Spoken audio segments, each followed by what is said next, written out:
네, 안녕하세요. 오늘은 여러분들과 함께 찾아가는 체험 교육 그 중에서 CDS 등대를 여러분과 함께 만들어 볼 겁니다. 먼저 사용되는 부품을 알아보고요. 그 부품의 사용 방법을 알아본 뒤에 CDS 등대를 한번 만들어 보도록 하겠습니다. 먼저 이제 전자부품에는 이렇게 많은 전자부품들이 있지만 오늘 여러분들이 사용할 부품은 이 중에서 한 개 혹은 두 개밖에 사용을 안 할 거기 때문에 여러분들이 쉽게 따라오실 수가 있을 겁니다. 먼저 여기 저항이라는 레지스턴스인데 이제 여러분 다 아시죠? V는 IR 못 보신 분도 있겠지만은 가장 기본적인 전압 혹은 전류를 계산할 수 있는 공식 중에 하나고요. 별로 중요하지는 않고요. 그 다음에 밑에 미리암페어라든가 전류의 크기를 나타내는 단위가 있고 그 밑에는 저항값이 어떻게 책정이 되는지가 나와 있습니다. 이게 이제 저항이라고 불리는 건데 보시면은 빨간색, 검은색, 빨간색 여기는 잘 안 보이시겠지만 금색이거든요. 각각의 나타내는 의미가 다 다릅니다. 그리고 여기 보시면은 색깔마다도 이제 숫자가 다 다르게 적혀 있는 걸 보이시고요. 그래서 색깔이 예를 들어서 노란 색깔, 노란 색깔, 그다음에 노란 색깔 이 세 개라면 4 곱하기 4에 16 곱하기 10K 그러면 160K가 되는 거죠. 그러니까 저항이 160K가 되는 겁니다. 그런 식으로 계산을 할 수 있게끔 이 저항값이 얼마인지 알 수 있게끔 색으로 표시를 해 놓은 거예요. 그렇게 알고 계시면 되고요. 여러분들 보자. 여기 지금 가지고 계시는 CDS 등대 부품 이 부품 안에 보시면은 저항이 하나 꽂혀 있을 거예요. 그리고 이제 여러분들이 좀 이따 꽂아줄 LED도 같이 있고요. 한번 보시면서 어떤 색깔이고 이 표에 나와 있는 색깔처럼 여러분들이 색깔을 봤을 때 저항값이 얼마였구나 하는 것도 한번 알 수 있을 것 같습니다. 그리고 이제 오늘 CDS 등대를 만드는 데 있어서 가장 중요한 역할을 하는 CDS라는 황화 카드뮴을 결합해서 만든 이제 어떤 소자인데 이 황화 카드뮴은 극성이라고 하는 게 없습니다. 플러스와 마이너스 극이 없기 때문에 아무렇게나 꽂으셔도 무방하고요. 그 다음에 이 황화 카드뮴 CDS의 역할은 빛의 양에 따라서 도체가 되기도 하고 부도체가 되기도 합니다. 그것 때문에 LED의 빛을 전달할 수도 있고 전달하지 않을 수가 있어요.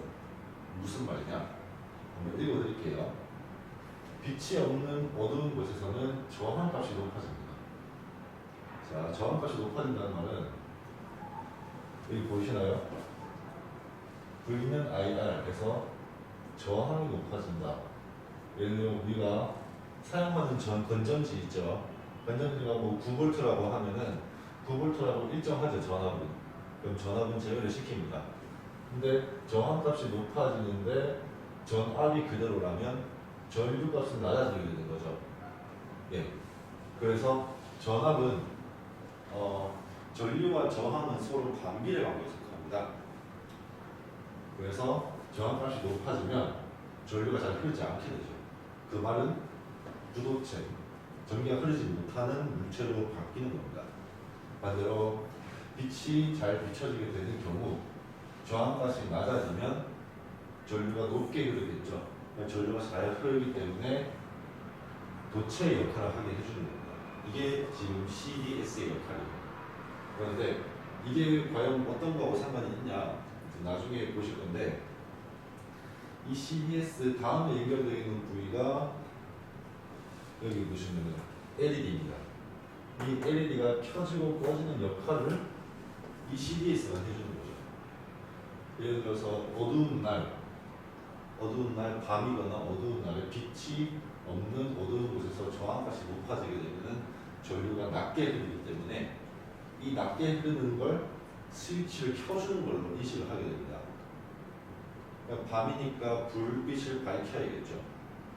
그렇기 때문에 이렇게 됐으면 LED 전원을 ON 켜라. 반대로 빛이 많은 낮에는 OFF 전원을 꺼라 라고 이 CDS가 그 역할을 하게 해주는 겁니다. 자, 그러면 이 CDS에 관해서 그리고 오늘 여러분들과 함께 미래 직업 체험 교육을 하는 이 시간에서 어떤 식으로 이 우리가 만드는 이 활동이 과연 미래 직업하고 어떤 관계가 있을 것인지 영상을 잠시 보면서 여러분들과 같이 이어나가 보도록 하겠습니다.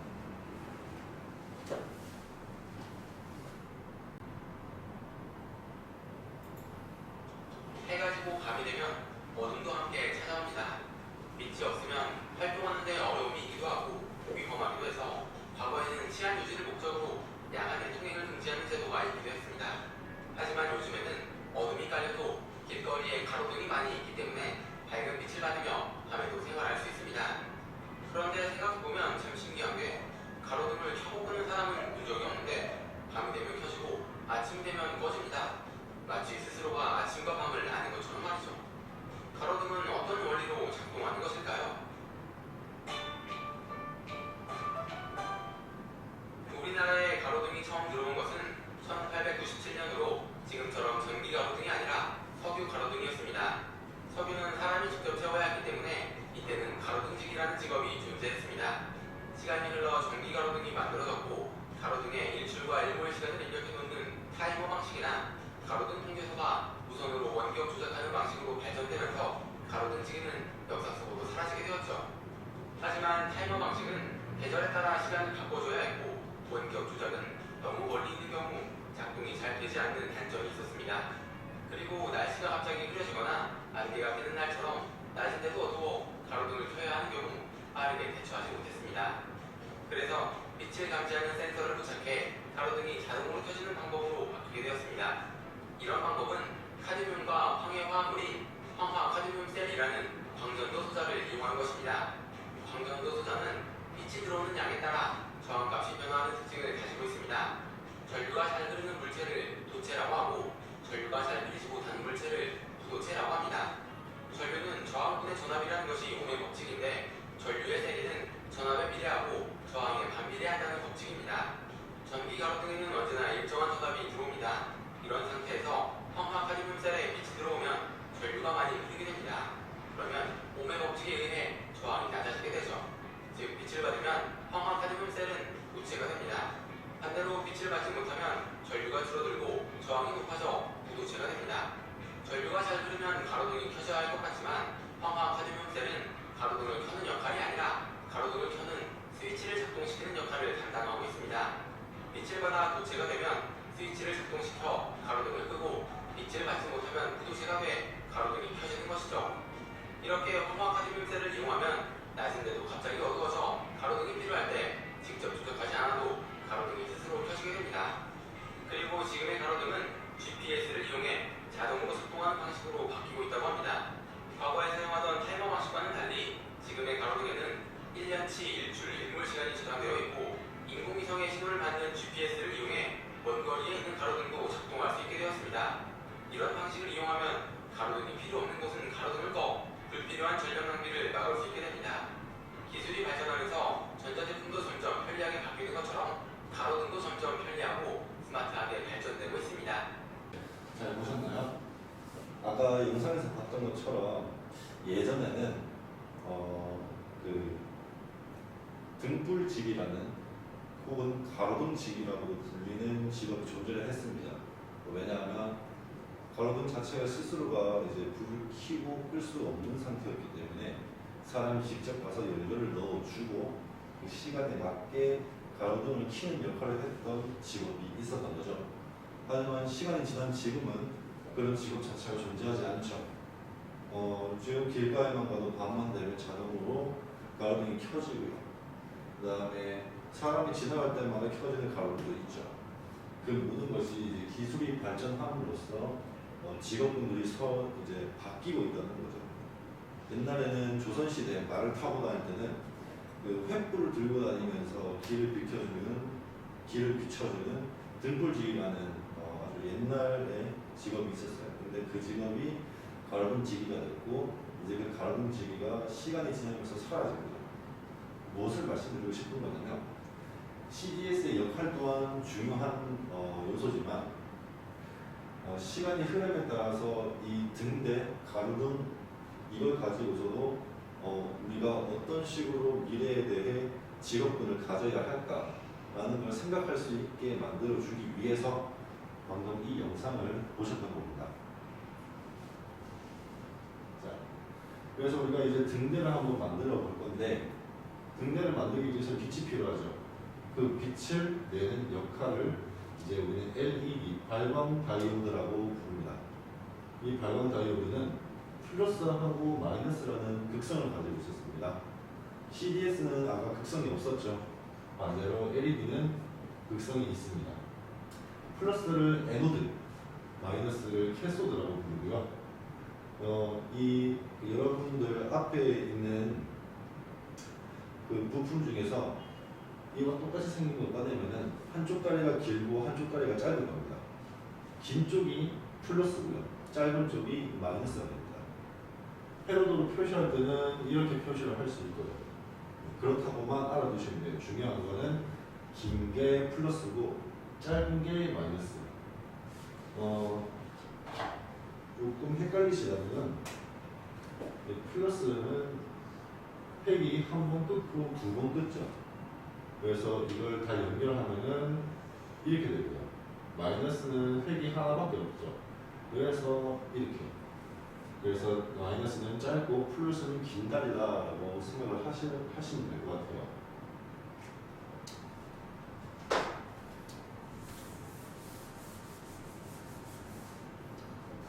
자, 이게 지금 CDS 등대가 완성된 모습이고요. 여러분들과 함께 이제 조립을 해 나갈 겁니다. 해 나가면서 이제 주의사항을 몇 가지 알려드릴 거고요. 잘만 하신다면 빠르게 등대를 완성하실 수가 있을 겁니다. 자, 그러면 이제 한번 만들어 볼까요? 이게 이제 하나씩 설명을 드리면 제일 밑에 있는 이 육각형은 바닥이라고 보시면 됩니다. 1층 맨 밑바닥이고요. 그리고 이 4개의 커다란 기둥은 등대의 기둥을 말합니다. 그 사이에 들어가는 육각형이 한 개 더 있고요. 옥상에 육각형이 2개 있고요. 뭐 이런 식으로 쭉 돼 있고 여기 보시면 이제 이게 발광 다이오드, 그 다음에 여기가 건전지가 들어가 있고요. 이제 이런 식으로 구성이 됩니다. 자, 그래서 일단은 건전지를 여기 꽂아주시고요. 그 다음에 발광 다이오드 LED를 여기에 작은 구멍이 보이실 텐데 이 구멍이 플러스하고 마이너스가 적혀 있습니다. 그래서 긴 다리를 플러스에 꼽아주시고 짧은 다리를 마이너스에 꼽아주세요. 그 다음에 이렇게 꼽혀 있는 거를 이제 꺾어주시면 됩니다. 아예 훅 꺾어주세요. 자, 꺾으신 다음에는 이제 조립을 들어갈 겁니다. 먼저 육각형, 제일 큰 육각형 하나랑 기둥 4개를 서로 조립을 해주세요. 해주시는데 여기 잘 보시면은 지금 이제 그 모든 거에는 앞과 뒤가 있잖아요. 앞면이 색깔이 좀 진하고요. 뒷면이 색깔이 좀 연합니다. 그리고 뒷면에는 숫자가 자그마하게 적혀 있어요. 끝부분에. 그래서 그 숫자가 맞는 곳을 여기에 서로 꽂아주시면 됩니다. 아셨나요? 꼽아주시고 이 형태가 나온 다음에 이거를 살짝 모아서 이 다음 육각형을 이 중간에다 꼽아주시면 됩니다. 여기 숫자가 적혀 있어요. 꼽으실 때는 조심하셔야 할 게 이게 완전히 딱딱한 재질이 아니라서 구멍에 너무 세게 꽂아버리면은 부러질 수가 있습니다. 그래서 들고서 절대 꽂지 마시고 땅에 내려놓으신 다음에 지그시 눌러주시면서 꼽아주세요. 그러시면 부러질 일은 없으십니다. 자, 그 다음에 전자부품 결합해서 여기에다가 이제 버튼을 올려놓으시고요. 결합을 해주시면 되고요. 이런 식으로 하면 이제 불빛이 들어올 겁니다. 자, 이렇게 꼽아주신 다음에 그 다음에 이 건전지가 들어가 있는 얘를 넣으시고 그 다음에 이걸로 고정시켜 주시는 거거든요. 이걸로 여기 틈에 넣으셔서 고정을 시켜 주시면 됩니다. 그 다음에 각 부품들을 이렇게 순서대로 조립을 하시면은 완성이 됩니다. 이렇게. 자, 이런 식으로 금방 완성될 수 있고요. 자, 이제 완성하셨으니까 또 영상을 한 개 보고 마무리를 짓도록 할게요. 얼굴 표정에 따뜻함이 연상한 한 영화관 직원이 이렇게 외칩니다. 티켓을 예매하신 분은 옆에 발권기를 사용하신 것이 빠르습니다. 주말 회복기 밀려있는 줄 사람들의 아우성에 질릴 때마다 고객들을 발권기로 돌리는 것은 신의 한 수라 그는 생각했다. 그러나 결국 그 호칭이 자신의 일자리를 위협할 거라는 것을 영화관 직원은 과연 알고 있습니까? 미래 전문가들은 1인당 근로소득이 높은 나라일수록 자동화로 대체되는 일자리의 비율이 높아진다고 말합니다. 글로벌 컨설팅 사업의 김치에 따르면 인공지능 자동화로 세계 근로자의 15%에서 30%가 일자리를 잃게 됩니다. 한국의 경우 2030년까지 일자리의 25%에서 26%가 자동화에 따라 없어질 것으로 예상된다. 여기서 우리는 한 번쯤 생각해보게 된다. 기술의 발전은 과연 일자리의 위협만을 몰고 온 것인가? 한권으로 읽는 디지털 혁명 4.0의 저자 조원경 기획재정부 국장은 4차 산업혁명의 개념이 등장한 이후 초기와는 달리 일자리의 미래에 대한 긍정적 변화가 일어나고 있다고 말한다. 정보기술 관련 대표적인 시장 조사기관 가트너의 보고서에 따르면 인공지능에 의해 2020년까지 일자리 230만 개가 창출되고 180만 개가 소멸해 순고용이 증가할 것이라 예측합니다. 즉, 사라지는 일자리도 있지만 경제 구조의 변화로 이보다 더 많은 일자리가 등장한다는 것이죠. 하지만 이러한 예측에도 불구하고 대부분의 사람들은 과연 답일까? 라고 생각합니다. 그러나 인공지능은 교육, 법률 서비스 등 전문가의 지적 노동에도 이미 엄청난 변화를 일으키고 있습니다. 변호사를 예로 들어볼까요? 법의 기술을 접목한 서비스가 등장하기 시작하면서 사업체 간에 간단한 계약을 할 때는 변호사의 도움이 거의 필요하지 않거나 아예 없어도 되는 수준으로 바뀌고 있죠. 중요한 결정을 내려야 하는 변호사 업무에 인공지능이 대체할 수 있을지는 아직까지 의문이지만 디지털화에 따라 취업 업종의 변화가 불가피한 만큼 변호사를 비롯한 지적 노동자들의 일자리 또한 변화가 발생할 것은 명백한 사실입니다. 결국 현재를 살아가는 우리는 좋든 싫든 일자리의 소용돌이 안에 있는 거죠. 이러한 현실에서 우리가 가장 빠르게 대처해야 할 것은 바로 일자리의 트렌드를 제대로 아는 것입니다. 인구의 고령화가 가속화됨에 따라 의료나 간병 외에도 가정건강부, 개인부, 간호보조 등에서 8천만에서 1억 3천만 개의 일자리 수요가 발생할 것으로 예상되며 신기술 도입부, 소프트웨어 엔지니어, 웹 개발자 등 정보기술 일자리가 2천만에서 5천만 개 증가할 전망입니다. 또한 돈을 받지 않는 무급 업무로 분류되는 이유가 요리, 청소 같은 가사 노동은 시간이 흐를수록 상품화가 되어가면서 5천만에서 9천만 개의 일자리를 만들어낼 것으로 전망되고 있죠. 새롭게 증가하는 일자리의 미래는 우리에게 이렇게 말합니다. 정보기술 융합형 인재가 되어라. 즉, 일자리의 트렌드를 파악한 뒤 이에 적응하고 나아가 자신만의 경쟁력을 가지려면 기존 지식을 활용해 새로운 지식을 만들어낼 수 있는 특별한 연금 숙사가 되어야 한다는 거죠. 이것이 바로 우리가 공부를 놓지 말아야 하는 가장 중요한 이유이기도 합니다. 미래와 관련하여 많은 논란이 있지만 시대가 변할 때마다 벌어지던 일자리의 소용돌이는 항상 제대로 준비하는 자를 비켜나가기 마련이었습니다. 그러니 꼭 기억하시길 바랍니다. 새로운 미래 트렌드를 제대로 파악하고 융합형 인재가 되기 위해 끊임없이 노력하는 사람만이 스스로의 운명을 개척할 수 있다는 것을요. 영상 잘 보셨나요?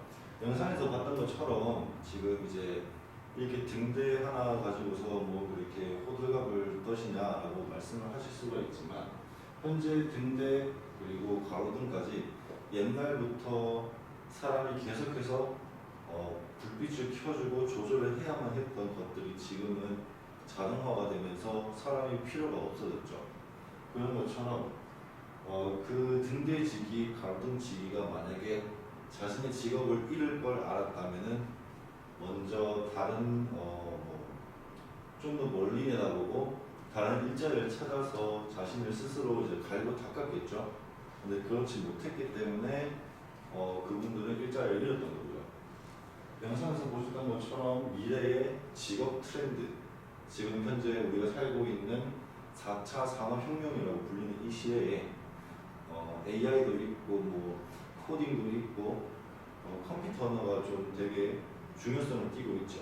뭐 그런 것처럼 여러분들이 과연 미래에서 자신이 어떤 직업을 가질지도 중요하지만 그 직업이 과연 미래에서 살아남을 직업일까 이렇게 생각하는 것도 중요한 과정인 것 같아요. 그래서 여러분들께 해드리고 싶은 말은 본인이 스스로 이제 미래의 직업 트렌드를 알고 거기에 맞게 자신을 좀 발전시켜 나가다 보면은 어느 순간 그 직업에 가까이 와 있고 그 직업은 좀 미래에서 오래 살아남는 직업 혹은 시간이 지나도 없어지지 않을 직업이 될 것 같습니다. 오늘 준비한 수업은 여기까지고요. 여러분들 좋은 직업 찾길 바라면서 수업 마무리하겠습니다. 감사합니다. 이제 한번 조립을 시작해 볼 건데 제가 먼저 이렇게 세팅을 해놨습니다. 이 큰 기둥 4개가 있고요. 그 다음에 가장 큰 육각형, 그 다음에 육각형 3개 더, 그리고 여기 이제 창호지처럼 생긴 이 부품이 6개, 그 다음에 울타리도 6개가 필요하고요. 삼각형도 6개가 필요합니다. 그리고 저는 지금 이걸 이제 아까 설명드렸던 것처럼 LED를 꼽은 다음에 저는 미리 구부려 놨어요. 자, 요거하고 이제 건전지도 꼽아 주시고요. 그 다음에 이제 건전지 판이 들어갈 이제 받침대라고 해야 될까요? 고정대, 이거 하고 고정대를 끼울 수 있는 이제 안전벨트의 역할을 하는 부품 2개, 그 다음에 사다리, 그 다음에 난간, 이런 식으로. 그 다음에 지금 여기 보시면 약간 좀 모양이 살짝 그런데 이런 모양이 없으신 분들도 계실 거예요. 이런 부품이 없으시면은 이것보다는 조금 작지만은 네모나게 되어 있는 것들이 있을 겁니다. 보통 이런 거라든가 아니면 이런 판 구멍 사이에 이제 메꿔져 있는 거를 빼셔가지고 이 역할로 대체를 하시면 될 것 같아요. 그래서 이제 어떻게 하는지 한번 보여드릴게요. 자, 일단은 여기 보시면은 숫자가 쓰여져 있는 게 보이실 거예요. 보이시죠? 자, 이대로 꼽아주시기만 하면 됩니다. 그리고 지금 이제 차이가 보이실지 모르겠는데 이 부분이랑 색깔이 다르죠. 그러니까 이제 숫자가 적힌 이 부분이 우리가 볼 수 있는 면으로 와야 돼요. 어떤 느낌인지 아셨죠? 자, 요렇게 두고요. 자, 1, 2, 3, 4 되는데 첫 번째 1 적혀 있는 게 여기 1이라고 적혀 있습니다. 이거부터 먼저 뽑아 볼게요. 그 다음에 색깔은 좀 더 어두운 쪽이 바깥으로 나갈 수 있게끔 조립을 해주시면 됩니다. 그리고 절대 조립을 하실 때 이렇게 들고서 하지 마세요. 자칫 하다가 부러질 수가 있거든요. 힘 전달이 잘못돼서. 그러니까 땅바닥에 넣으시고 혹은 책상에 넣으시고 이걸 지그시 눌러주세요. 여기 고정이 되죠. 이런 식으로 두 번째 것도 눌러주시고요. 세 번째도 눌러주시고,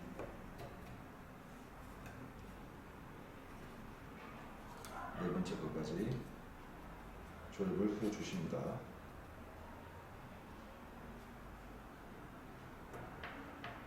자, 이런 식으로 됐어요. 이제 이런 식에서 다음은 뭘 넣어야 되냐면 이렇게 생긴 육각형을 이 기둥이랑 결합을 해볼 겁니다. 여기도 숫자 1, 2, 3, 4가 적혀 있죠. 똑같이 조립했던 대로 1번, 2번, 3번, 4번의 방향을 이렇게 넣어주시면 됩니다. 기둥 가운데에 보면은 구멍이 2개씩 뚫린 게 보이실 거예요. 넣으셔서 조립을 하셔야 되는데 이걸 하실 때 살짝만 가운데로 오므려 주세요. 이렇게 살짝 오므라들죠. 자, 이런 식으로 오므라든 상태에서 이제 조립을 해줄 겁니다. 자, 하다가 잘 안 되시면은 이 큰 이제 기둥 이 조립 부분을 살짝 더 꼽으시거나 살짝 빼셔서 앞뒤로 움직여 주세요. 그렇게 해서 이 가운데에 있는 육각형 모형이랑 맞춰서 조립을 해주시기 바래요. 네, 이렇게 꼽아주시면 되거든요. 이런 식으로. 자, 꼽아주죠. 그 다음번에는 이제 어떤 걸 조립할 거냐면 여기 건전지가 꼽아져 있는 이 판이랑 그 다음에 그 판을 붙일 이렇게 생긴 부품 그리고 이 두 개까지 합쳐서 한번 조립을 해보도록 할게요. 자, 이 부품에서 이 아래쪽으로 방향하는 이제 다리 두 개를 여기 보이시는 이쪽 네모난 구멍 두 개에다 꽂을 겁니다. 그리고 이거를 LED를 위쪽으로 향하게 두시고요. 이렇게 두셨나요? 두신 다음에 얘를 하나하나씩 여기 고정을 시켜줄 겁니다.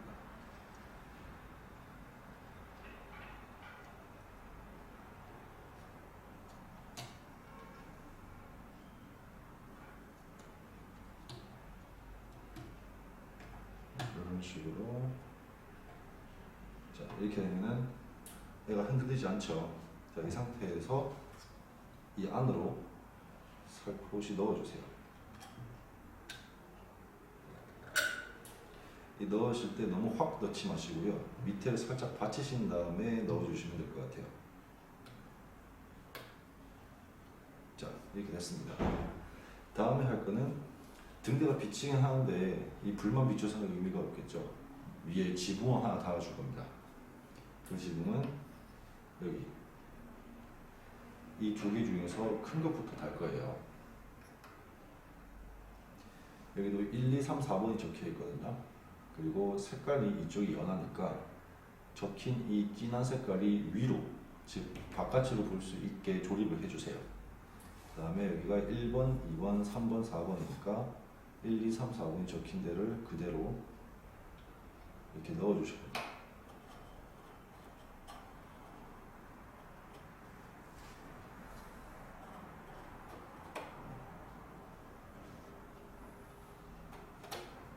이렇게. 어때요? 자, 여기까지 오셨나요? 자, 이제 여기에서 한 번 더 지붕을 싹 쌓을 거예요. 이제 지금 튀어나오고 있는 거 한 번 더 덮어주겠다는 소리예요. 어떻게 할 거냐?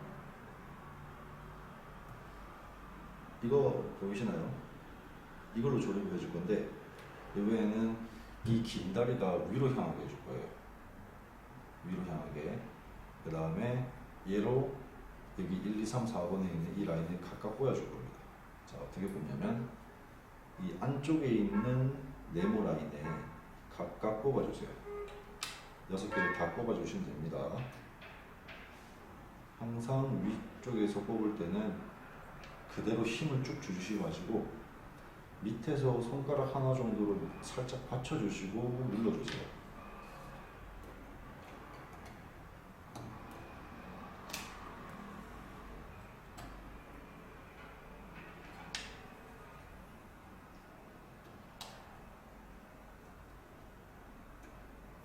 자, 됐죠? 그 다음에 덮을 거는 작은 육각형. 얘를 덮어줄 겁니다. 마찬가지로 진한 색깔이 바깥을 볼 수 있게끔 방향을 잡아주시고요. 잘 맞춰서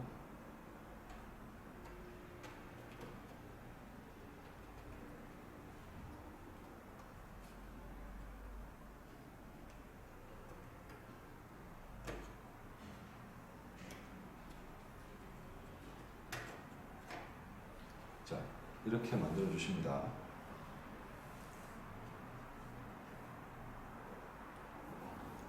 자, 이제 그 다음에는 어떻게 할 거냐? 지붕은 또 이제 마지막으로 한 개 만들어 줄 텐데 여기는 이 삼각형이 필요하고요. 그 다음에 이렇게 작은 모형에 이제 좀 이상한 모형에 네모난 걸 또 6개가 필요할 겁니다. 자, 이거를 어떻게 해줄 거냐면 지금 여기 보이시면 남아있는 구멍이 6개가 보이시죠? 그 6개에 이 녀석을 꼽아줄 거예요. 자, 같이 한번 해보시죠.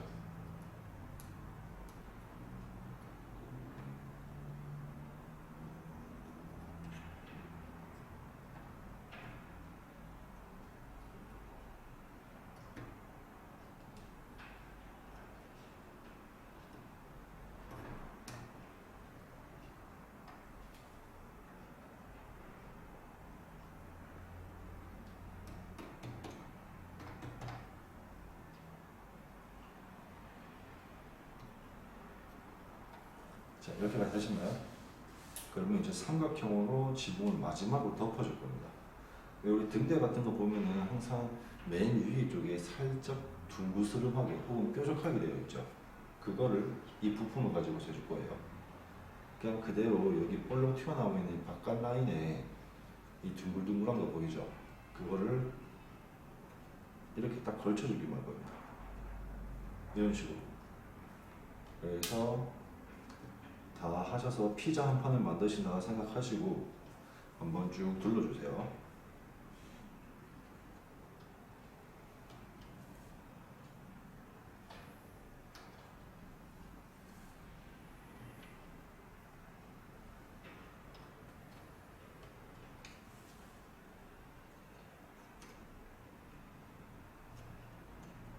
요거는 고정 형식이 아니고 살짝 걸쳐 있는 거기 때문에 살짝만 해도 빠질 수가 있어요. 그렇기 때문에 너무 이제 막 건들지 마시고 딱 이 상태로만 놔두시면 됩니다. 자, 이제 조립은 거의 다 완성이 돼가고 있어요. 이제 울타리, 펜스를 여기 둘러줄 겁니다. 지금 여기에 뭐 아무것도 없으니까 좀 위험해 보이죠? 여기에 펜스를 하나씩 꼽아줄 거예요. 마찬가지로 뭐 좀 더 검은 색깔, 진한 색깔이 바깥을 향할 수 있게 이런 식으로 꼽아주세요.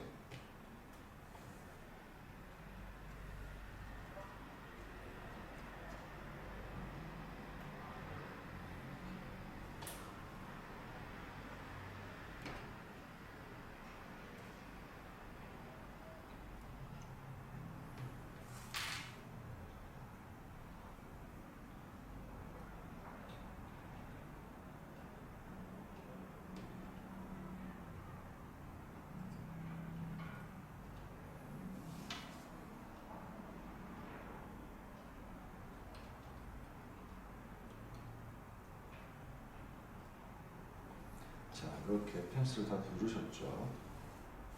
자, 이제 남아있는 부품은 사다리랑 출입구 쪽, 그 다음에 2층 난간에 이제 사람이 좀 턱을 괴고 쉴 수 있을 만한 그런 난간 같은 거 한 개 달아줄 겁니다. 이 반달 모양은 어디다가 달아주시냐면은 여기 보이시나요? 여기 이쪽에다 달아줄 겁니다.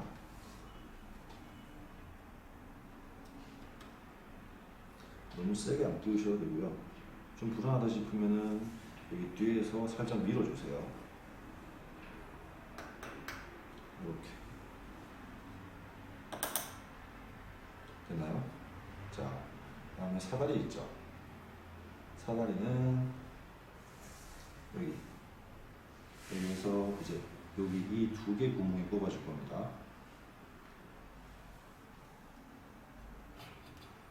한번 잠시만요.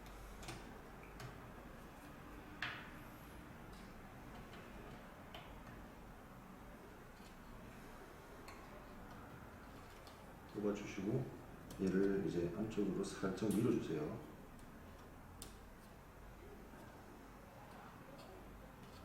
이 정도까지. 너무 꽉 안 미셔도 되고요.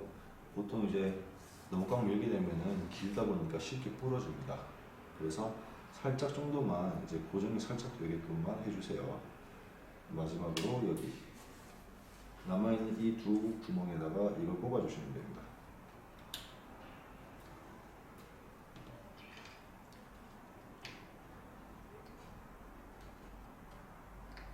이렇게 꼽으면 이제 CDS 등대가 완성이 돼요.